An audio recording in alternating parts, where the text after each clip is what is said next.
কিন্তু দল দিন শেষে যাকে মনে ৩০০ জনের বেশি তো দলের দেওয়ার ক্ষমতা নেই। সুতরাং একাধিক ব্যক্তি যোগ্য হলেও দল কিন্তু ৩০০ ব্যক্তিকেই দেবেন।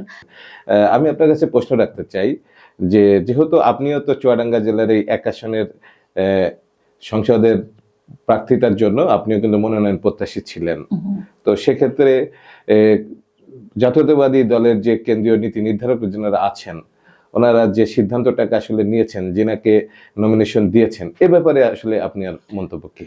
দেখেন, বিএনপি একটি বৃহৎ রাজনৈতিক দল এবং বিএনপিতে অনেক অনেক অনেক মানে নেতা আছে, অনেক অনেক মানে সেই রকম নেতৃত্ব দেওয়ার মতো মানুষ আছে। বাট আমরা যারা বিএনপি করি তারা হচ্ছে এই নেতৃত্বের প্রতিযোগিতা আমাদের মধ্যে থাকবেই, কিন্তু দল দিন শেষে যাকে মনে ৩০০ জনের বেশি তো দলের দেওয়ার ক্ষমতা নেই। সুতরাং একাধিক ব্যক্তি যোগ্য হলেও দল কিন্তু ৩০০ ব্যক্তিকেই দেবেন।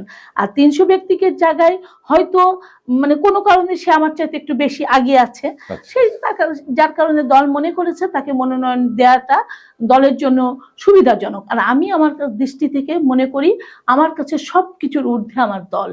হ্যাঁ, আমার ব্যক্তি মিলির স্বার্থের চাইতে দল অনেক বড়। আর মিলিমা ইসলাম বিশ্বাস, শহীদুল ইসলামের মেয়ে, তাকে যে ভালোবাসাটা মানুষ দিয়েছে সেই জায়গাটা থেকে আমার প্রতি যে মানুষের ভালোবাসা আছে, আমি এই ভালোবাসাটা নিয়ে থাকতে হয়। একটা মনোনয়ন বা একটা এমপি বা একটা মন্ত্রী, এটা আমার কোনো আসে যায় না। আমি জনগণের প্রতিনিধি হয়ে জনগণের নেত্রী হিসাবে সারা জীবন এই চুয়াডাঙ্গা মানুষের পাশে থাকতে চাই।